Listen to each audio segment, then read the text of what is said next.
জনাব মাহবুব মোর্শেদ, আপনি জানেন যে গত এই ৩-৪ দিন আগে সংস্কৃতি উপদেষ্টা জনাব মোস্তফা সরোয়ার ফারুকীর একটি অনুষ্ঠানে প্রশ্ন করাকে কেন্দ্র করে বিবিসির সংবাদটা অনেকটা এরকমই, আমি নিজে সেটা দেখেছি এবং পরে কনসিকুয়েন্স দেখেছি, ৩ জন সাংবাদিকের চাকরি চলে গেছে। এইটা আপনি আসলে কিভাবে দেখেন? মানে জনাব মাহবুব মোর্শেদ, বাসসের এমডি, সাংবাদিক, লেখক, এটাকে আসলে কিভাবে দেখেন? এটা ঠিক আছে, মানে এরকমই হওয়ার দরকার ছিল, কথা ছিল? এখানে হলো কি, আমরা যদি মানে এইটা একটা যে সংস্কৃতি উপদেষ্টার সামনে তার যে প্রেস কনফারেন্স, সেখানে যে ঘটনাটা ঘটেছে, সেখানে আমরা নানাভাবে এই বিষয়টাকে দেখতে পারি। একটা হলো যে আমরা যখন এই প্রোগ্রামটা মানে এখন যে প্রেস কনফারেন্সটা ডাকা হলো, সেখানে সাংবাদিকরা যখন প্রশ্ন করছেন, আপনি নিজে রিপোর্টার ছিলেন, তাসনিম খলিলও রিপোর্টার ছিলেন, আমি সেই অর্থে রিপোর্টিং করিনি, কিন্তু আমরা একটা জিনিস জানি যে আপনি তখনই ওই প্রশ্নটা করবেন যেটা আপনি ছাপবেন বা আপনি দেখাবেন। এখন আমরা যখন দেখি যে সাংবাদিকরা প্রশ্ন করছেন, কিন্তু এইটা তার পত্রিকা বা তার টিভি বা তার মিডিয়ার যে পলিসি সেটার সঙ্গে যাচ্ছে কিনা, তিনি অযথাই প্রশ্ন করছেন কিনা, বা প্রশ্নটার তার নিউজ ভ্যালুটা কোথায়, এটা কিন্তু একটা দিক এরকম আমরা বলতে পারি যে আসলে সাংবাদিক একজন উপদেষ্টার সঙ্গে যখন কিছু জরুরি বিষয়ে, কিছু মানে গুরুত্বপূর্ণ বিষয়ে যখন বাহাসে লিপ্ত হন, যখন তারা পরস্পরের সঙ্গে দ্বিমত করতে থাকেন, তখন আসলে কি সাংবাদিক এইটা নিউজ করার জন্য করছেন নাকি নিজের মতটা প্রতিষ্ঠিত করার জন্য করছেন, এটা আরেকটা দিক। এখন তৃতীয় যে দিকটা, সেটা হলো যে আমার কাছে যেটা মনে হয়, দ্বিতীয় দিকটা নিয়ে আমি একটু বলি যে একজন সাংবাদিকের কাজ কিন্তু বাহাস তৈরি করা না, তিনি কিন্তু এই নিউজটা উপদেষ্টার কাছ থেকে একটা নিউজের বিষয় নেবেন এবং সেটা তিনি নিউজ আকারে প্রকাশ করবেন। কিন্তু তিনি যখন মত প্রতিষ্ঠা করার জন্য যাচ্ছেন, তখন কিন্তু সাংবাদিক যে রিপোর্টার, তার ইভেন রিপোর্টার যদি তিনি নাও হন, তিনি যদি একজন কলামিস্ট হন বা তিনি যদি টক শোর একজন বক্তা হন, তাহলেও কিন্তু টক শোর যে ফরম্যাট সেটার মধ্যে না ঢুকে, কিংবা তিনি যদি একটা কলাম লেখেন, সেই কলামের মধ্যে না ঢুকলে তিনি কিন্তু এই বাহাসটা করতে পারেন না। কিন্তু আমরা দেখছি যে তিনি করছেন। এখন এই প্রেক্ষাপটটা কেন এলো? এই প্রেক্ষাপটটা আসার ক্ষেত্রে আমার কাছে যেটা মনে হয়, জনাব মাহবুব মোর্শেদ, আমি কি একটু আপনাকে 2-3টা জিনিস একটু আপনার কাছে একটু ক্লিয়ারিফাই করতে পারি? প্রথম কথা হচ্ছে যে আপনি বলেছেন যে সাংবাদিকদের প্রশ্নটা তার এডিটোরিয়াল পলিসির সাথে সামঞ্জস্যপূর্ণ হতে হবে। আমি বলছি যে না, এটা হতে হবে না সাংবাদিকের প্রশ্ন। 2 নম্বর হচ্ছে নিউজ ভ্যালু অনুসারে তাকে প্রশ্ন করতে হবে। আমার মতামত হচ্ছে না, নিউজ ভ্যালু অনুসারে প্রশ্ন করতে হবে না তাকে। নিজের মত প্রতিষ্ঠিত করছেন কিনা, তার অবশ্যই নিজের ব্যক্তিমত প্রতিষ্ঠা করার যে কোনো সময় যে কোনোভাবে তার এটার অধিকার রয়েছে। বাহাস তৈরি করা বা কলামের মধ্যে গেলে না গেলে এই প্রশ্ন করা ঠিক হবে না, এর প্রত্যেকটি বিষয়ে আমার সাংঘাতিক দ্বিমত। আমি কোথাও এরকম শুনি নাই যে সাংবাদিক কি প্রশ্ন করবে সেইটা এডিটোরিয়াল পলিসি তাকে ঠিক করে দিয়ে তাকে সেখানে এটা পাঠাবে। কি ছাপবে, কি প্রকাশ করবে, সেটা আলাদা কথা, কিন্তু আলাদা গল্প। কিন্তু আপনি একটা সাংবাদিককে যদি একটা গাইড বই দিয়ে জনাব মোর্শেদ কোথাও পাঠান, আমি এটা শুনি নাই, আমি এটা কখনো শুনি নাই, কোনো টেক্সট বুকে দেখি নাই, কোথাও কোনো নিয়ম নীতি। আমি নিজেকে একজন এথিক্যাল জার্নালিস্ট মনে করি, আমি সবগুলি এথিক্স আমি আপ টু ডেট থাকতে চেষ্টা করি, আমি এরকম কখনো দেখি নাই জনাব মোর্শেদ। I am sorry. আচ্ছা খালেদ ভাই, আপনাকে একটা আমি প্রশ্ন করি উল্টো, যে আসলে কি আমরা যখন একটা প্রেস কনফারেন্স হয়, আসলে কি আপনাকে একটা প্রশ্ন করি যে কোনো মিডিয়ারই কি কোনো এডিটোরিয়াল পলিসি থাকে না? তার সাংবাদিকের কি কোনো মান্য কোনো আচার আচরণ থাকে না? আমি আপনাকে প্রশ্নটার উত্তরটা দেই, যদি আপনি আমার থেকে উত্তরটা চান। প্রথম কথা হচ্ছে, অবশ্যই প্রতিটা মিডিয়া হাউসের নিজস্ব পলিসি থাকে, নিজস্ব হাউস রুল থাকে, এবং তারা তাদের পাঠকের কাছে, দর্শকের কাছে দায়বদ্ধ হিসাবে পাবলিক ইন্টারেস্টকে কর্নারস্টোন ধরে তারা অবশ্যই এটার মধ্যে নিউজ করে। কিন্তু একটা রিপোর্টারকে যখন কোথাও পাঠানো হয়, সেই রিপোর্টারকে তার এডিটোরিয়াল পলিসি অনুসারে প্রশ্ন করতে হবে, এবং সেই এডিটোরিয়াল পলিসিটা হচ্ছে ঠিক এরকম যে এই প্রশ্ন মোস্তফা সরোয়ার ফারুকীকে করা যাবে না, এইটা দেওয়া অ্যাবসার্ড, ইম্পসিবল।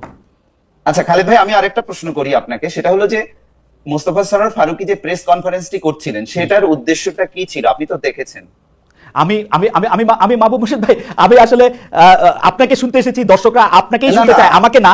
কিন্তু তারপর আমি বলি, প্রেস কনফারেন্সের উদ্দেশ্য যাই হোক, আমি একটা বাংলাদেশের কোনো একটা গুরুত্বপূর্ণ চেয়ারে প্রতিষ্ঠিত কাউকে আমি যে কোনো জায়গায় পাই, উনি যদি আমাকে অন রেকর্ড আমার ক্যামেরা খুলতে আমার সামনে অনুমতি দেন, আমি তাকে যে কোনো সময় যে কোনো অবস্থায় যে কোনো প্রশ্ন করতে পারি।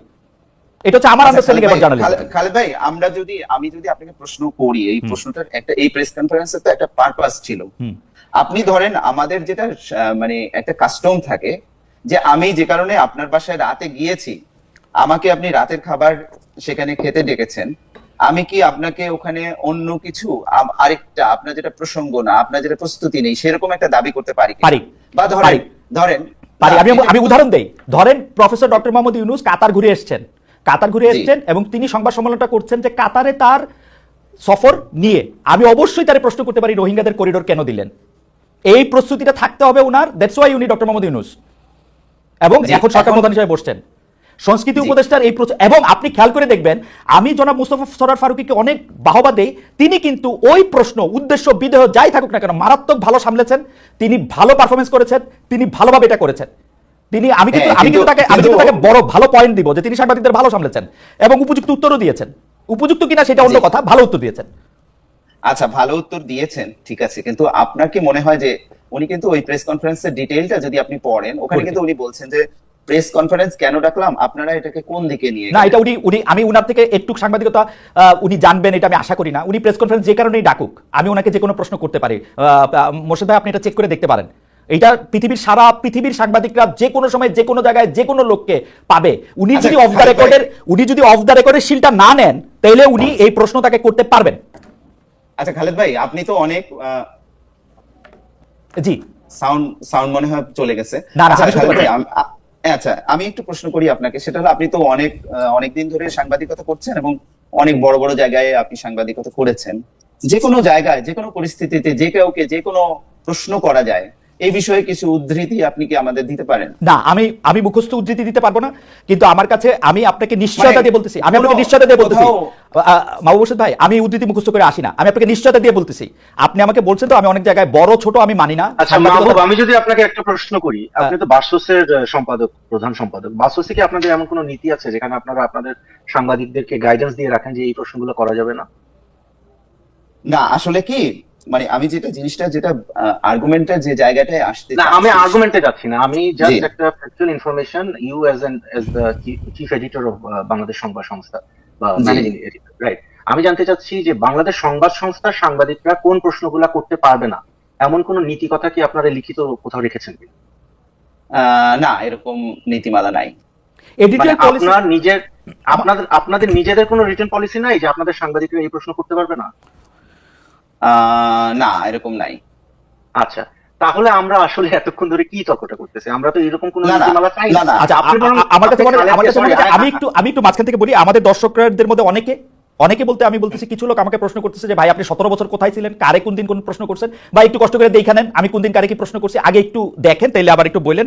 আর আরেকজন বলতেছেন যে 3টা প্রশ্ন ছিল, 3টাই ছিল উদ্দেশ্যমূলক। আমি বলতে চাই যে হ্যাঁ, 3টাই উদ্দেশ্যমূলক প্রশ্ন ছিল, কিন্তু উদ্দেশ্যমূলক প্রশ্ন করার অধিকারও সাংবাদিকের আছে এবং এই প্রশ্ন করা কোনো ক্রাইম না। তবে যারা মাহবুব হোসেন, আপনি যদি একটু সময় দেন আমি 1টা মিনিট আবার একটু তাসিম থেকে ঘুরে আসি। তাসিম, আমার কাছে কিন্তু মনে হচ্ছে এখানে সরকারের যত না দায়, তার চেয়ে অনেক বেশি দায় আমাদের এই দুর্বল এবং খুবই নতজানু এই প্রতিষ্ঠানগুলোর, যে প্রতিষ্ঠানগুলি তার সাংবাদিকদের ব্যাক করে না। একটা প্রশ্ন করার জন্য একটা কি জানি ওই প্রতিষ্ঠানটার নাম জানি কি, জুলাই রেভলিউশনারি ওরকম একটা সংস্থা তাকে বলছে যে মার্চ করবে, ওর একটা লাইনে ও 3টা লোকে চাকরি খেয়ে ফেলছে, 3টা প্রতিষ্ঠান। এইটা নিয়ে যদি আপনি একটু দেখেন যে সারা দুনিয়াতে এরকম কখনো হয়, মানে একটা প্রশ্ন করে আসে তারে ব্যাক না করে তারে স্যাক করে দেয়। আমি তো সরকারের দায়ের চেয়ে বেশি ওদের। না, আমি অবশ্যই আমি আপনাকে বলতে পারি যে আমার যে প্রতিষ্ঠান নেত্র নিউজ, সেখানে তো আমরা তো বরং যখন আমাদের সাংবাদিকরা রিপোর্টার, আমাদের এখন ঢাকাতে একটা ব্যুরো অফিস আছে, আমরা মাত্র শুরু করেছি, এবং আমাদের রিপোর্টাররা বিভিন্ন সরকারি বিভিন্ন ইয়েতে জানো এই যে কি বলে প্রেস কনফারেন্স গুলোতে ওনারা অংশগ্রহণ করেন, হ্যাঁ, এবং প্রশ্নও করেন, এবং আমাদের কোনো ধরনের বাধা ধরা সেখানে দেয়া নাই যে এই প্রশ্ন করা যাবে না, বরং এটা বলা আছে যে তুমি প্রশ্ন করবা, তোমার যদি এর পরে কোনো ধরনের সমস্যা হয়, কেউ তোমাকে বুলি করতে চায় বা কেউ তোমাকে ভয় দেখায়, দেন ইমিডিয়েটলি ইনফর্ম ইউর অফিস। আমাকে এটা একটা জিনিস বলে নিতে হবে যে নেত্র নিউজের ক্ষেত্রে কোনো ধরনের চাপ, কোনো ধরনের হুমকি কোনো দিক থেকে আমরা এখন পাই না, যেটা একসময় ছিল। মানে হাসিনা শাহীর আমলে আপনারা জানেন আমাদের কি অবস্থা ছিল। বরং বর্তমান সরকারের পক্ষ থেকে মানে সঠিক কি বলে আপনার প্রপার ওয়েতে আমরা যদি ওনাদের কাছে কিছু চাই, ফর এক্সাম্পল একটা ইন্টারভিউ চাই বা একটা কমেন্ট চাই, ওনারা যথেষ্ট চেষ্টা করেন। আবার অনেক সময় হয় যে ওনাদের জন্য অনেক বিব্রতকর হয় একটা প্রশ্ন উত্তর দেওয়া। আমি পুরো ডিটেলসে যাচ্ছি না, আমি কয়েকদিন আগে আমার একজন রিপোর্টারকে পাঠালাম, অত্যন্ত প্রভাবশালী সরকারের একজন কর্মকর্তা, আমি সঙ্গত কারণে নাম বলছি না, আমি আমার রিপোর্টারকে পাঠালাম যে তুমি ওইখানে যাবা এবং ভাইকে এই জায়গায় দাঁড়ায় থাকবা, এবং উনি যদি তোমার প্রশ্ন যতক্ষণ উত্তর দিবে না ততক্ষণ তুমি নড়বা না। পরে সে আমাকে বললো যে উনি মানে বলতে গেলে উনি বলছে যে না আমি এটা নিয়ে কমেন্ট করবো না বলে উনি প্রায় দৌড়ায় চলে গেছে। হ্যাঁ, কিন্তু I am not going to penalize my reporter for doing his job. হ্যাঁ, যার সাথে এই ঘটনাটা ঘটছে ওনার সাথে আমার অসম্ভব ভালো ব্যক্তিগত, মানে আমি ঢাকায় গেলে ওনার সাথে মানে রাত জেগে আড্ডা দিই এরকম, কিন্তু আমি কিন্তু এই জিনিসটা কখনোই আমার রিপোর্টারকে বলবো না যে তুমি প্রশ্ন করতে পারবে না। তো আপনি খুব ভালো একটা জায়গায় এখানে হাত দিলেন। এবং মাহবুবের ব্যাপারে আমি একটু মন খারাপ হলো যে মাহবুব মোর্শেদ কিন্তু মানে যেভাবে জিনিসটাকে ডিফেন্ড করার চেষ্টা করেছেন, মনে হচ্ছে যে মানে সরকার হয়তো কোনো একভাবে বা সরকারি যেহেতু মানে বাংলাদেশ সংবাদ সংস্থা এখনো রাষ্ট্রীয় সংবাদ সংস্থা, হয়তো সরকার চেষ্টা করতেছে বলার যে সব প্রশ্ন করা যায় না। আমি কিন্তু বাংলাদেশ সরকারের কাছ থেকে এমন কোনো কিছু এখন পর্যন্ত দেখিনি। সমস্যা যেটা না না তাসনিম, আমি একটু ক্লিয়ার করি, এটা আসলে সরকার মানে সরকারের ভাষ্য না। বাবু ভাই আপনি অনেক আমি খুব দুঃখিত, আপনি বাসসের প্রধান সম্পাদক, আপনি বাসসের প্রধান সম্পাদক হিসাবে আপনি আরো দুইজন সাংবাদিকের সাথে বসে আপনি বলতেছেন যে প্রশ্ন করা যাবে না, এটা খুব দুঃখজনক। আমি আই রেজিস্টার মাই প্রোটেস্ট। না না, এটা আমি কথা শেষ করি। আমি এটার প্রতিবাদটা জানিয়ে রাখি, এটা কিন্তু খুবই সরলীকরণ এবং আমি মোটেও এটা আমি শক্ত প্রতিবাদ জানিয়ে রাখি। ঠিক আছে, জনাব মোর্শেদের প্রতিবাদের থাকলো তাসনিম আপনি একটু ডিসটর্ট করছেন, যেটা না আপনি প্রশ্ন করেছেন যে প্রশ্ন কর না না, আমি যেটা বলেছি সেটা আপনি বুঝতেই পারেননি তাসনিম। আপনি সরি, আপনি আমার অবস্থানটা, আমার প্রশ্নটা, আমার উত্তরটা আপনি বুঝতে পারেন। আচ্ছা ঠিক আছে বাবু, আমরা আবার আপনাকে শুনবো। বাবু একটা সেকেন্ড বাবু, আমরা আবার শুনবো আপনাকে। অন্যায়, জি জি অবশ্যই অন্যায় তো আপনি করছেন। জি তাসনিম আপনি শেষ করেন, তাসনিম শেষ করেন। আপনি অন্যায়টা তো আপনি নিজে করছেন। বাংলাদেশ সংবাদ সংস্থার কোনো নীতি নাই, আপনার মুখের কথা, যে সাংবাদিক ওই প্রশ্ন করতে পারবেন না, এবং you are trying to impose যে না সাংবাদিকরা সব প্রশ্ন করতে পারবে না। এটা কি একটা দ্বিচারিতা হয়ে গেল না? এনিওয়ে খালেদ যে আমি একটু বলি বাবু ভাই আমার মনে হয় আপনি আপনার কথা বলেন, আমি আমারটা না না বলবো। আপনি আমাকে কন্টেস্ট করলে আমার মনে হয় যে মাহবুব মোর্শেদ আমি একটা কথা বলি, আমি একটা কথা বলি, আমার কথা তো তিনি বুঝতেই পারছেন না, আমাকে তিনি কেন কন্টেস্ট করছেন? আপনি উপস্থাপক, আপনি তার প্রশ্নটা তার কাছে করেন, আমি তার কাছে কিন্তু জবাব দেব। কিন্তু আমার কাছে মনে হয় যে মাহবুব মোর্শেদ তিনি আমার কথা বিকৃত করে তিনি বাংলাদেশ সংবাদ সংস্থা, সরকার এগুলো টানছেন কেন উনি? না কেন আমি কি আপনাকে প্রশ্ন করতে পারি না? না আমি আপনাকে একটা প্রশ্ন করি তাসনিম, আমি একটা আপনাকে প্রশ্ন করি। মাহবুব মোর্শেদের প্রসঙ্গে আমি আসতেছি। যারা মাহবুব মোর্শেদ, আমরা কিন্তু এখানে আলোচনা করতেছি, আমরা কন্টেস্ট করতেছি না। তাসনিম যেমন আপনাকে না বুঝতে পারে, আমিও কিন্তু আপনাকে খুব উনি আমার কথাকে উনি বাংলাদেশ সংবাদ সংস্থা, বাংলাদেশ সরকার এগুলোর সঙ্গে রিলেট যেভাবে করছেন, এটা খুবই অন্যায়। একজন সাংবাদিক হিসেবে উনি এটা করতে পারেন না। না না না, এটা তিনি বাংলাদেশ সংবাদ সংস্থাকে রিপ্রেজেন্ট করেন না। আমি এখানে কিন্তু আমি একজন সাংবাদিক, আমি একজন বিশ্লেষক, আমি একজন লেখক। আমার মনে হয় এরকম করলে আলোচনাটা আসলে আগাবে না। আমি একটু বলি সবাই আমরা তিনজনই, তাসনিম আমি একটু বলি, মাহবুব মোর্শেদ এগুলি বলবেন, আপনি শুধু আমাকে এই জিনিসটার দিকে একটু মানে একটু যদি আপনি এটা ইয়া করতেন। মাহবুব মোর্শেদের ব্যাপারটা হচ্ছে যে মাহবুব মোর্শেদ বাসসের প্রধান সম্পাদক হিসাবে মাহবুব মোর্শেদের একটা নিজস্ব অবস্থান থাকতে পারে। এখন ঘটনা হচ্ছে যে আপনি তাকে যতটুকু উদ্ধৃত করেছেন, আমি তাকে যতটুকু বুঝেছি, এই ব্যাপারটা যদি বোঝা ঠিক না হয় মাহবুব মোর্শেদ নিশ্চয়ই আমাদেরকে ক্লিয়ার করবেন পরে। কিন্তু তাছাড়া আমি প্রশ্নটাতে একটু ফিরে আসি যে বাংলাদেশের সংবাদ মাধ্যমগুলি মানে গণমাধ্যমগুলি কেন এইরকম ভাবে নত জানো? আমরা কিন্তু হাসিনার সময় শেখ হাসিনা বলতে আবার ওনারা আমাকে অনুরোধ করছে, যাই হোক এই এক অদ্ভুত ব্যাপার, এই শেখ হাসিনার সময় আমরা এইটাই ফিল করতেছিলাম। তাসনিম আপনি যেরকম এটা খারাপভাবে ফিল করছেন, যেটা মাহবুব মোর্শেদ ফিল করছে, যেটা আমি ফিল করছি, যে আমরা আসলে কথা বলতে পারছি না, প্রশ্ন করতে পারছি না। এখন কেউ আমাদের দর্শকরা যে বলতেছেন যে তার প্রশ্ন করার উদ্দেশ্য খারাপ ছিল, তো হাসিনা তো পুরাটা সংবাদ মাধ্যমে গিলা খাইয়াও তার উদ্দেশ্যে সফল হতে পারে না। একটা দুইটা সাংবাদিককে প্রশ্ন করলে এই পুরাটা পুরাটা প্রতিষ্ঠান কেন কাইপা ওঠে? ওদের দুর্বলতাটা কোন জায়গায়, এটা যদি একটু বলতেন। যে মানে ওদেরকে কি সরকার ভয় দেখায়? না প্রথম কথা হলো যে আমি মনে করি না যে বর্তমান সরকার থেকে এই ধরনের কোনো পদক্ষেপ নেওয়া হয় যে সাংবাদিকদেরকে ভয় দেখানো হবে। এটা সরকারের নীতি বলে আমার কাছে মনে হয় না। এবং আমি প্রথমে শুরুই করছি যে আমার নিজের প্রতিষ্ঠানে আমি কোনো ধরনের হুমকি, ভয়ভীতি, চাপ কোনো কিছু আমাকে ফেস করতে হয় না, আমার রিপোর্টারদেরকে ফেস করতে হয়। কিন্তু বর্তমানে আমি যেটা দেখতেছি, এবং even if you go back to the press conference you are talking about, যে মানুষটাকে প্রশ্ন করা হলো, হ্যাঁ যে মানুষটাকে প্রশ্ন করা হলো মানে ফারুকী সাহেবকে প্রশ্ন করা হলো। ইনফ্যাক্ট আমি যখন ঢাকায় ছিলাম, ফারুকী সাহেব নিজে আমাকে এবং আমার টিমকে গণভবন ঘুরিয়ে দেখিয়েছেন। এবং তার সাথে সাংবাদিকদের কি ধরনের সুসম্পর্ক এটা মোটামুটি মানে জানা কথা, রাইট? এবং তিনি কিন্তু অফেন্ডেডও হন নাই, তিনি কিন্তু বলেনও নাই যে আমাকে এই প্রশ্নটা করা যাবে, রাইট। জিনিসটা কি হয়েছে? জিনিসটা হয়েছে যে এখানে সরকারের বাইরে একটা মব ফর্ম করতেছে এবং সেই মব বলতেছে যে এই 3 সাংবাদিক এরা দালাল টালাল এগুলা প্রশ্ন করতে পারবে না বা whatever, they come up with their own theories. এবং তারপরে সেটার প্রেক্ষিতে ওই সংবাদ সংস্থা যেটা আছে সেটা তাদের চাকরি নষ্ট করে ফেলতেছে। এখন আমরা যখন সংবাদ মাধ্যমের বা সাংবাদিকতার স্বাধীনতার কথা বলি, এটা কিন্তু আমাদেরকে মনে রাখতে হবে যে আমরা শুধুমাত্র এটা সরকারের এগেনস্টে এই রাইটটা দাবি করি না, আমরা প্রতিষ্ঠানের এগেনস্টে এই রাইটটা দাবি করি। মানে নেত্র নিউজের একজন সাংবাদিকের সাংবাদিকতা করার অধিকার সর্বপ্রথম আপহোল্ড করতে হবে নেত্র নিউজকে। এরপরে আমি সুইডিশ সরকারের কাছে যাই বা এরপরে আমি বাংলাদেশ সরকারের কাছে যাই, সরকারের কাছে আমি যাব পরে, আগে আমি আমার নিজের প্রতিষ্ঠানের যে নীতিটা আছে সেটা আমাকে আগে ঠিক করতে হবে। তো এখানে আপনি যদি দেখেন যে যাদেরকে চাকরিচ্যুত করা হয়েছে তাদের যে টার্মিনেশন লেটার গুলো এসেছে, একটা ইন্টারেস্টিং জিনিস খেয়াল করে দেখবেন, কোথাও কিন্তু বলা হয় নাই যে নীতিমালার অমুক ধারাটা আপনি ভঙ্গ করেছেন, দেখেছেন এটা? মানে নাই কিনা? এবং বাংলাদেশে আমি যেটা শুনছি, এবং মাহবুব ভাইকে কিন্তু আমি এই প্রশ্নটা এই কারণে করছিলাম ওনাকে খোঁচানোর জন্য না, বা উনি খুব রেগে গেছে যে আমি ওনার সাথে কন্টেস্ট করে অন্যায় করে ফেলছি, it shows A sort of intolerance.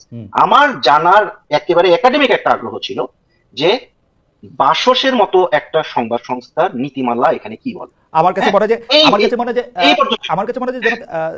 জনাব খলিল, আমরা আসলে বিবিসি প্রডিউসার্স গাইডলাইন বলে একটা জিনিস আমরা দেখি, এপির এরকম একটা নোটবুক আছে।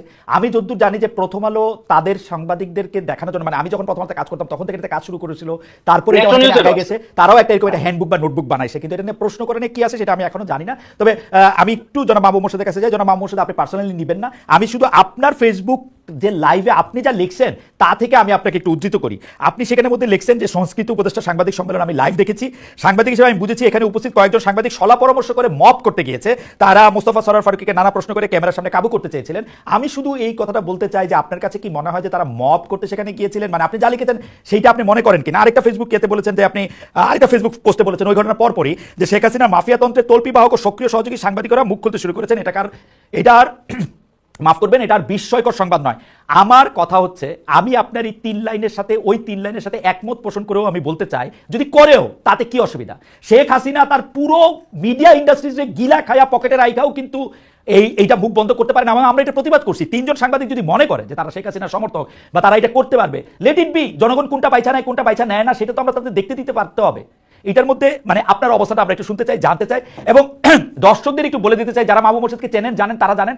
আমরাও মনে করি, তাসনিম কি মনে করেন আমি জানি না, আমি মনে করি না যে বাসসের এমডি মাহবুব মোর্শেদের একমাত্র পরিচয়। আমি মনে করি মাহবুব মোর্শেদ একজন অধিকারের চ্যাম্পিয়ন, মাহবুব মোর্শেদ একজন মানুষের কথা বলার, মানুষের অধিকারের কথা তিনি বলে আসছেন গত অনেক বছর ধরে, এবং এর জন্য তাকে অনেক হেনস্থাও হইতে হয়েছে। আমি যদি বলি যে 2-1 বার তাকে পেশাগত জায়গা ছেড়ে যেতে হয়েছে এই কারণেও। সেই জায়গা থেকে আমাদের একটা প্রশ্ন, যারা মাহবুব মোর্শেদ প্রশ্ন করলে কি অসুবিধা? আমরা তাদের চিনলাম। আচ্ছা খালেদ ভাই, আপনাকে অনেক ধন্যবাদ। এখানে আমি যেটা তাসনিমের ক্ষেত্রে যেটা বলেছি, তাসনিমের সঙ্গে যেটা আমি দ্বিমত পোষণ করেছি, সেই জায়গাটা হলো যে আমি মানে তাসনিম কোন জায়গায় আসছেন যে আমি বাংলাদেশ সংবাদ সংস্থার প্রধান সম্পাদক এবং এমডি, সেই জায়গাটা ধরে এবং সরকারের অবস্থান কি না, এটা আমি মনে করি যে জিনিসটা হলো কি, আপনি যখন একজন বক্তাকে এই জায়গায় নিয়ে আসবেন তখন কিন্তু এটা তার একটা সীমাবদ্ধ অবস্থান তৈরি করে। আমি এখানে আর একজন ফ্রি জার্নালিস্ট না বা ফ্রি একজন সাহিত্যিক বা বিশ্লেষক কিন্তু আর থাকতে পারি না। তাসনিম বলছেন যে সরকারের অবস্থানটা তিনি আগেই জানেন, আমি যা বলছি সেটা কি সরকারের অবস্থান কি না। মানে তিনি আমাকে কিন্তু জিনিসটা যেটা করছেন, উনি একটা অবৈধ প্রশ্ন এখানে উত্থাপন করছেন যে আমি এখানে তাহলে একটা নির্ধারণ করে দিতে হবে আপনাকে, আমি এখানে মাহবুব মোর্শেদ হিসেবে কথা বলছি নাকি বাসসের এমডি হিসেবে কথা বলছি, না সরকারের একজন প্রতিনিধি হিসেবে কথা বলছি। আমি একটু মাঝখান থেকে বলি মাহবুব মোর্শেদ ভাই, আপনি চাইলেও এখন শুধু মাহবুব মোর্শেদ হিসেবে কথা বলতে পারবেন না, আপনি বাসসের এমডি, আপনাকে থাকতেই হবে।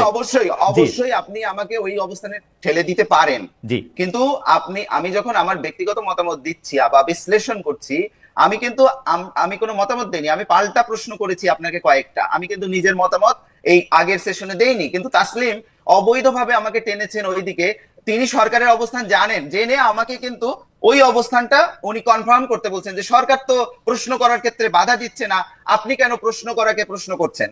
মানে তাসনিম কিন্তু এখানে একটা অবৈধ একটা প্রশ্ন এই বিষয়টাকে অ্যানালজি টানতে চেষ্টা করেছেন, যেটার তীব্র প্রতিবাদ আমি জানিয়ে রাখলাম। দ্বিতীয় যে প্রশ্নটা সেটা হলো যে আপনি যে আমার 2 স্ট্যাটাসের উদ্ধৃতি দিয়েছেন, এখন আপনি প্রশ্ন করতে পারেন বা তাসলিম প্রশ্ন করতে পারে এটা কি সরকারের অবস্থান?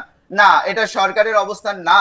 আমি ব্যক্তিগত আমার যে ফেসবুকে সেখানে আমি মত প্রকাশ করেছি, কিন্তু আমি এটা ডেলিভারেটলি মনে করি যে শেখ হাসিনা বাংলাদেশে যে মিডিয়া ব্যবস্থা গড়ে তুলেছিল, যে ফ্যাসিস্ট রেজিম যে মিডিয়া ব্যবস্থার সমর্থনে কায়েম করেছিল, সেই মিডিয়া ব্যবস্থা এখনো অব্যাহত আছে এবং তারা এই ফ্যাসিস্ট রেজিমের পক্ষেই সম্মতি উৎপাদন করে চলেছে এবং তার পক্ষেই নিউজ এবং মতামত উৎপাদন করে চলেছে এবং এইটার কোনো কিন্তু পরিবর্তন জনাব মাহমুদ হোসেন, আমি একটা কথা বলি, আপনি আপনি আপনি কিন্তু বিষয়টাকে অনেক বড় একটা মাঠে নিয়ে চলে গেছেন, কিন্তু আমার তারপরেও প্রশ্ন, যদি তাও হয় যে ফেসিস্ট একটা সম্মতি উৎপাদন করতে তারা চাইতেছেন, এটা আপনি বাধা দিয়ে ঠেকাবেন, মানে আপনি আইন করবেন যে না এটা করা যাবে না?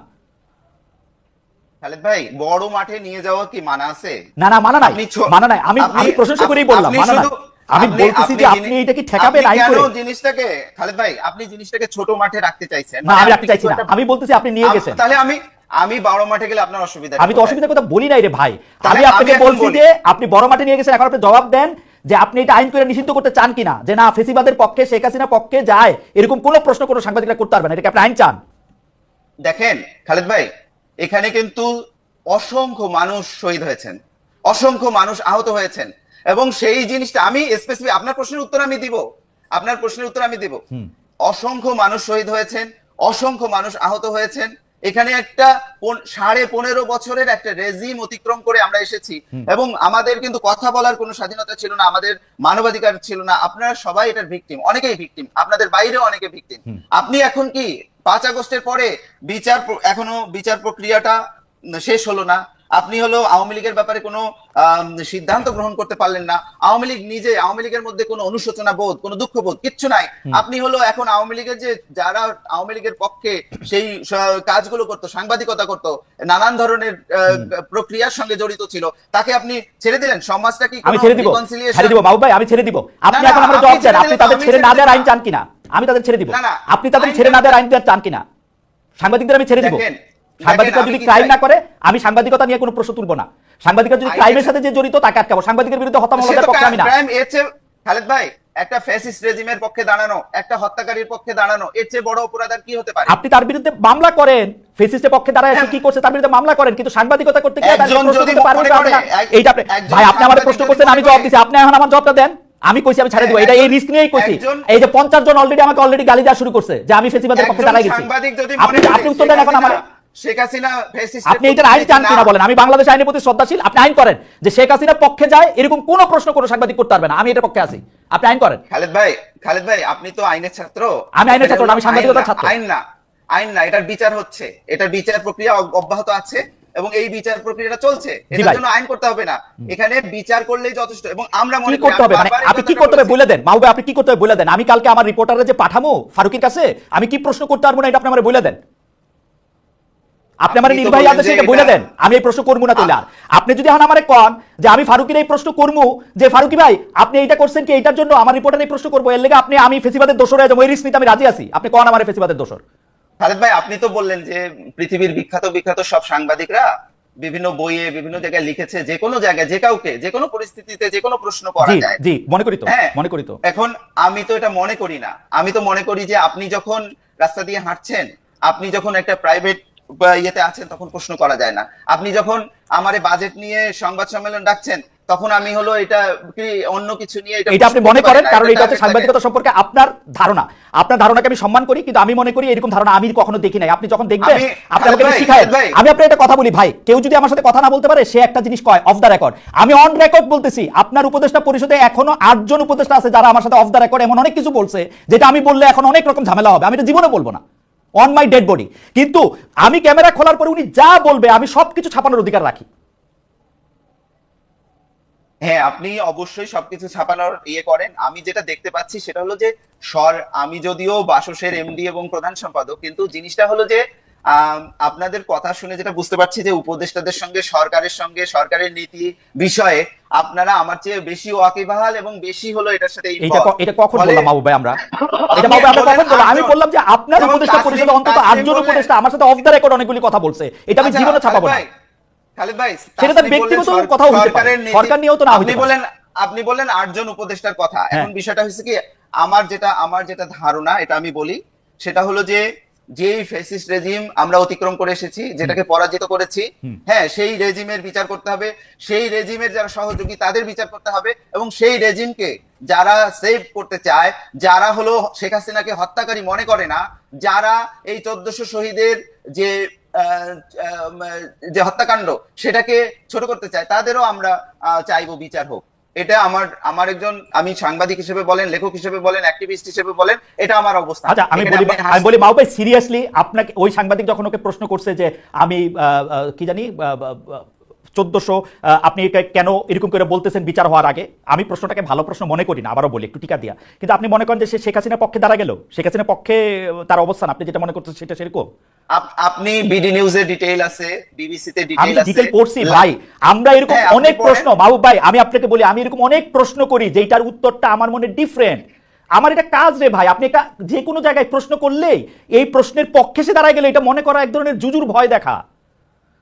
না খালেদ ভাই, আপনি জিনিসটা হচ্ছে কি, আপনি হয়তো বাংলাদেশের সংবাদ মাধ্যম বিষয়ে আমার চেয়ে অনেক বেশি জানেন, এবং আপনি ভালো করেই জানেন যে বাংলাদেশের সংবাদ মাধ্যমগুলোতে শীর্ষ 1-2টা পদে কিছু পরিবর্তন হয়েছে, খুবই না পুরা শীর্ষ পদে একটা শীর্ষ পদেও একটা সাবেক লোক আর নাই, যে আছে সে পুতুল, যে 2-1টা জায়গা আছে সে পুতুল, সবগুলি পদে এখন আওয়ামী লীগের যারা সর্বোচ্চ পেয়েও পাওয়া ছিল তাদের কেউ নাই এখন, সত্যি নাই, আমি দায়িত্ব নিয়ে করছি, কেউ নাই। আমি কাউকে পুতুল বলায় খুবই সমর্থন করি না, কিন্তু আমি একটা কথা বলি যে ব্যবস্থাটা ছিল, যেভাবে এই সিনিয়র লেভেল মিড লেভেল এর সাংবাদিকরা যেভাবে আওয়ামী লীগের তোষামত করতেন, সেই তোষামদি ব্যবস্থা টিকে আছে, কাউকেই কোনো প্রশ্নের সম্মুখীন হয়নি। এমনকি যখন শেখ হাসিনা গণহত্যা চালাচ্ছিল, তখন যারা গণভবনে উপস্থিত হয়ে সেই গণহত্যায় সমর্থন দিয়েছে, তাদের কাউকেও কোনো আইনগত বা সামাজিক ভাবে কোনো প্রশ্নের সম্মুখীন হতে হয়নি। আমার কাছে মনে হয় যে এটা একটা বড় কাজ। বাবু ভাই আপনি এটা কি বললেন? ওদের মধ্যে থেকে 2 জন তো জেলে এখনো, শাকিল রূপা, তারপরে মোজাম্মেল বাবু জেলে, নঈম নিজাম পলাতক, ফরিদা আক্তার পলাতক, কই আছে আমরা জানি না। আপনি গাজী টিভিতে কে আছে, ওই টিভিতে কে আছে, পত্রিকায় কে আছে, আমরা তো কাউরি দেখি না। এখন প্রথম আলো ডেইলি স্টারের সম্পাদক যে যার জায়গা মতো আছে, এছাড়া সমকালে এখন কে আছে? সমকালের আগের সম্পাদক কি এখন আছে? যুগান্তরে আছে আগের সম্পাদক? আমার দেশে আছে? আপনি কোন উদাহরণ দিচ্ছেন আমি বুঝতেছিলাম আবু মোর্শেদ ভাই। আমি জাস্ট আমি একটু আপনার কাছে একটু অন্য জায়গায় যাই। আমার কাছে মনে হয় যে আপনি তাসনিম খলিলের কথা একটু রাইগা আছেন, আপনি একটু রাগটা সামলান। আমারে মানুষ প্রশ্ন করতেছে, এটা অ্যানালজি টেনেছেন, তিনি সরকারের অবস্থানটা ব্যক্ত করে আমাকে হলো সরকারের কারণ আপনি পক্ষে না এটা তিনি অবৈধ, এটা তিনি করতে পারেন না। আচ্ছা এটা আপনি আমার মনে হয় মাহবুবের কথা বলছে। আমি একটা প্রশ্ন জবাব দিই। তাসিফ আমার একটা প্রশ্ন করছে, সেই প্রশ্নটা আমি আপনাকে করতে চাই। আমরা যে এখানে এত বড় বড় গলায় কথা কইতেছি, আপনি এখন সুইডেনে আছেন, আমি কয়দিন আগে পর্যন্ত জার্মানিতে ছিলাম। জার্মানির ডয়েচে ওয়েলের ওয়েবসাইটে এখনো মনে হয় আমার রিলেটেড রিপোর্ট বা আমার রিলেটেড কথাই সবচেয়ে বেশি। আমরা কি পারতাম দ্বিতীয় বিশ্বযুদ্ধের পর হিটলারকে সাপোর্ট করে এরকম কোনো প্রশ্ন করতে? আমরা কি পারতাম ফ্যাসিজমের পক্ষে হয়ে একটা কথা বলতে? আমরা কি পারতাম ডয়েচে ওয়েলেতে থাকতে সময় আমি কি হিটলার নামটা উচ্চারণ পর্যন্ত করতে পারতাম? এই প্রশ্নগুলি করা হচ্ছে, এটা যদি আপনি একটু উত্তর দেন, কারণ মানে আমি আজকে মনে হয় একটু বেশি কথা বলি। আমি শেষ করতে দিই। আপনি কিন্তু বিশেষ করে আপনার ইউরোপে জেনোসাইড ডিনায়াল মানে হলোকস্ট ডিনায়ালের উপরে ল আছে, যেটা আবার আপনার সুইডেনে কিন্তু এটা অ্যাপ্লিকেবল না। এবং আমি আপনাদের সাথে তো ডয়েচে ওয়েলে ইনভেস্টিগেটিভ ইউনিটের সাথে তো আমাদের দুইটা হলো এবং একাধিক, এবং সেখানে কিন্তু আমি দেখছি যে হ্যাঁ, জার্মানিতে আপনাদের আইনগুলা সুইডেন থেকে বেশি করা, এবং আমাদের অনেক সময় এইভাবে, যেমন এই যে বিগিতা নাওমি এদের সাথে যখন কাজ করছি, আরাফাতের সাথে কাজ করছি, তো আপনার সহযোগীরা জার্মান সহকর্মীরা বলছে যে এটা তো আমরা এইভাবে বলতে পারবো। হ্যাঁ, আমি বলছি যে এটা আমি বলতে পারবো, কারণ আমার সুইডিশ আইনে এটাতে কোনো বাধা নেই। হ্যাঁ, কেন ভাই? মানে হোয়াট মেক্স দ্যাম থিঙ্ক, বাংলাদেশে যারা আপনাকে এই প্রশ্নটা করছে তাদেরকে একটু জিজ্ঞেস করে দেখেন তো যে জার্মান আইনটা কেন ভালো, সুইডিশ আইনটা কেন ভালো না? ওকে, আমি প্রশ্নটার মধ্যে একটু লেজ লাগাই যে ধরেন জার্মানের সুইডিশ আইনটা আসলে আপনি যেটা বলছেন যে এটার মধ্যে একটু কমপ্লেক্সিটি আছে। আমি 5.5 বছর ওখানে কাজ করেও অনেক কিছু ভালো করে বুঝছি, অনেক কিছু ভালো করে বুঝি নাই। আপনি নিশ্চয়ই আরো এটা বুঝবেন। আমি এখন যে দেশে আছি সেই দেশটা কথা বলি। ডোনাল্ড ট্রাম্প থেকে শুরু করে মার্কিন কোনো প্রেসিডেন্ট কিন্তু তার পছন্দের প্রশ্নকর্তার বাইরে কোনো প্রশ্নকর্তাকে হোয়াইট হাউসের ওই গার্ডেনে আমন্ত্রণই জানান না। কখনো যদি ভুলে ভালে আমন্ত্রণ জানান, আপনি জানেন আমি কার কথা বলতেছি, 2018 সালে উনি কিন্তু তাকে বাই করে দিয়েছেন। সিএনএন তার পাশে দাঁড়াইছে, অনেক কষ্ট করে তার প্রশ্ন করার অধিকার তার ফেরত আনতে হয়েছে। তো এটা তো মোর অর লেস তাই চলে। বাংলাদেশেই বা কেন চলবে না? মোস্তফা সরোয়ার ফারুকী কেন মোসাফের সরোয়ার কি ভালো মানুষ সহ্য করছেন, কিন্তু মাহবুব মোর্শেদ কেন সহ্য করবেন? মানে উনি এই প্রশ্ন কেন তার সহ্য করতে হবে যেখানে রক্তের দাগ এখনো শুকায় নাই? না না, সেটা তো অবশ্যই, কিন্তু আরেকটা জিনিস তো দেখতে হবে যে মাহবুব মোর্শেদরা বলেন বা মুস্তফা সরোয়ার ফারুকী বলেন, তারা তো বর্তমানে শাসকের আসনে আছেন। এবং উইথ অল ডিউ রেসপেক্ট, মানে মাহবুব মোর্শেদ কোনো একটা কারণে আমার উপর হঠাৎ করে খেপে গেছেন, যাই হোক অবৈধ কোনো একটা কাজ করছি সেই কারণে। কিন্তু ঘটনা হলো গিয়ে যে আমি তো ওনার যে commitment towards democracy in Bangladesh, এটাকে তো আমি কোনোভাবেই অস্বীকার করতে পারবো না। আমি যখন নির্বাসনে, তখন এই মাহবুব মোর্শেদরা ঢাকা শহরে দাঁড়াইছে রাস্তায়, এটা তো আমরা অস্বীকার করতে পারবো না। But at the same time Mahbub মোর্শেদদেরকেও বুঝতে হবে যে যখন তারা শাসকের আসনে বসবেন, তখন কিন্তু তাদেরকে প্রশ্নগুলো ফেস করতে হবে এবং মাথা ঠান্ডা রেখে সেই প্রশ্নগুলোর উত্তর তাদেরকে দিতে হবে, যেটা ফারুকী সাহেব কিন্তু খুবই চমৎকার ভাবে করছেন। এখন মাহবুব মোর্শেদরা একটা কথা মাহবুব মোর্শেদ বারে বারে বলছেন, এটা এখন আমি ধরে নিচ্ছি উনি একজন সাহিত্যিক এবং ব্যক্তি হিসেবে বলছেন, সেটা হলো যে ফেসিবাদের পতন হয়েছে এবং এর পরে মানে পোস্ট ফ্যাসিজম হোয়াটএভার, আমি ওই আলোচনায় যাচ্ছি না। হ্যাঁ, আমি জানতে চাই যে শেখ হাসিনা শাহীর পতনের পরে বাংলাদেশে যে ব্যবস্থাটা আমি আপনি খালেদ মাহবুব মোর্শেদ তাসলিম খলিল আমরা যারা প্রতিষ্ঠা করতে চাই, হোয়াট ইজ ইট, কি চাই আমরা? আমরা কি গণতন্ত্র চাই? আমরা কি নতুন কোন ধরনের আই ডোন্ট নো বাকশাল টাইপের কোনো কিছু চাই? তাসলিম, আমি মানুষের সাথে কথা কয়ে যেটা বুঝছি, এইটা আপনি আমার একটু বুঝান তো।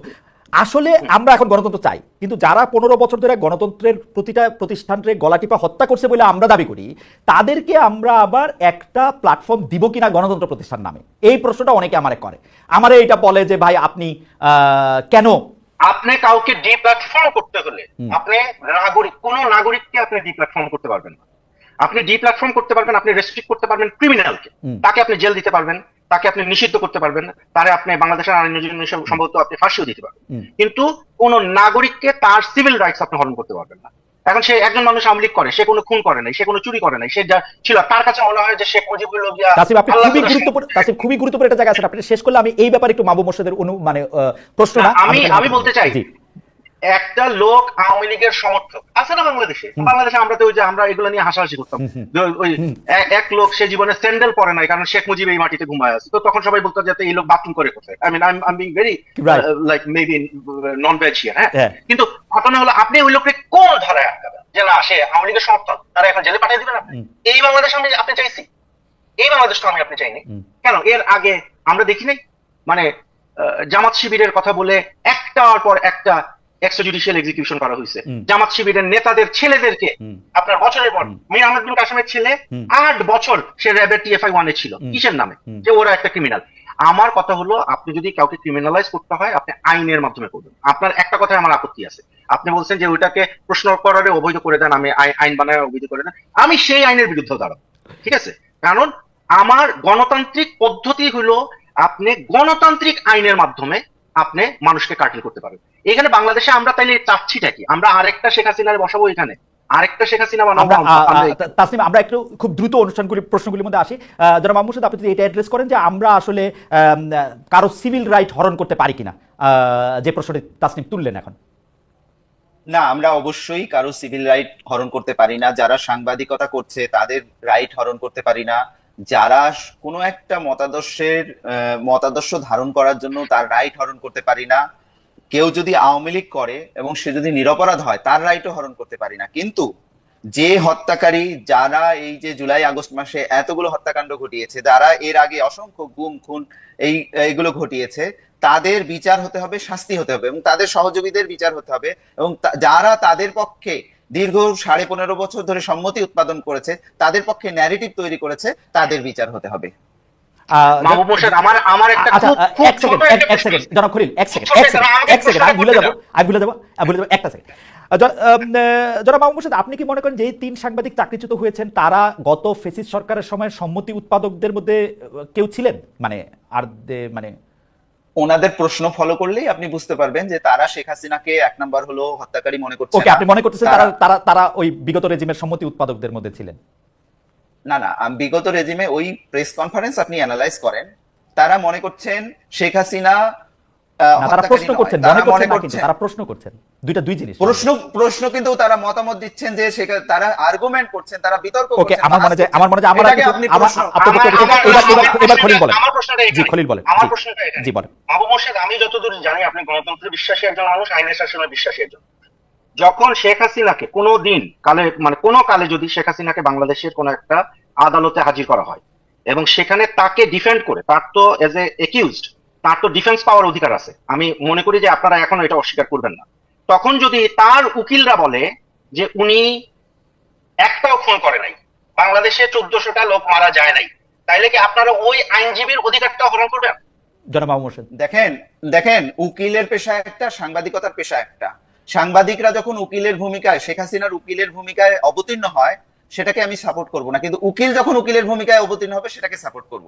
ওকে, উনার বক্তব্য পরিষ্কার, আমি এটা নিয়ে আর কথা বলতে চাই না। সাংবাদিকরা উকিলের ভূমিকায়, ওকে ফাইন। আমার মনে হয় যে আমার মনে হয় যে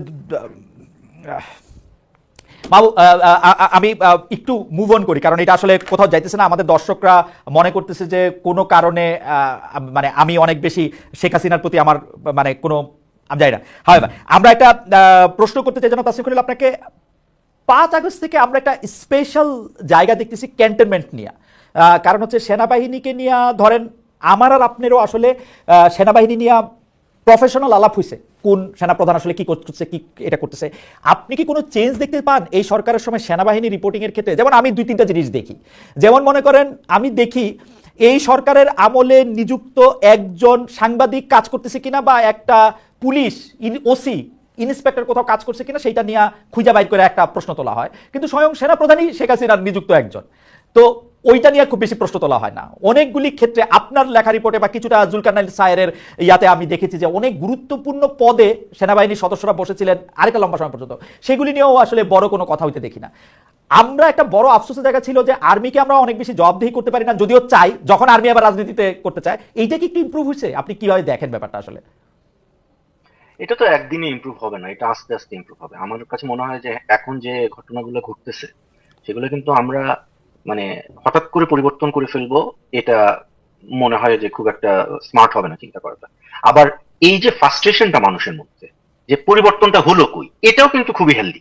মানে আপনার মধ্যে যে প্রশ্নটা আছে না, বা একটা ফ্রাস্ট্রেশন আছে না, যে আচ্ছা আসলে কি যথেষ্ট করতে পারলাম কিনা, এই যে স্পৃহাটা মানে এখন আছে, সেটা খুবই হেলদি আমি মনে করি। কিন্তু আমি বলবো যে আমাদের আরেকটু ধৈর্য ধরতে হবে। হ্যাঁ, আমরা করতেছি তো। আমি একটা সময় তো ছিল যে বাংলাদেশের ডিজিএফআই এই অক্ষরগুলো শব্দটা বলা যাইতো না পত্রিকায়।